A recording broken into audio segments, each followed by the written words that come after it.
Don't know who's connected to your WhatsApp account? Maybe you logged in on someone else's computer and forgot to log out.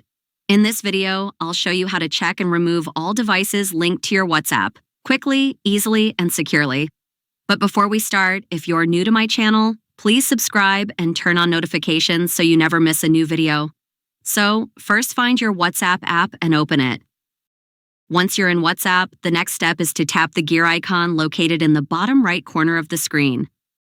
This will open the settings page. In settings, you'll see many options to customize WhatsApp. Find the option Link Devices and tap on it to open. Once you do that, you'll see a list of all devices currently linked to your WhatsApp account. As you can see, in my list there's only one device, Windows, which means I'm using WhatsApp on my computer.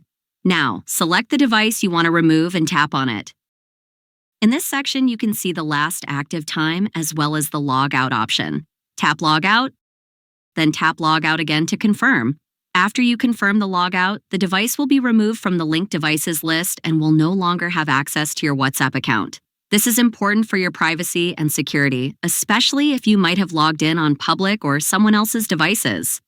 It's always good practice to periodically check this list and remove any devices you no longer use or don't recognize.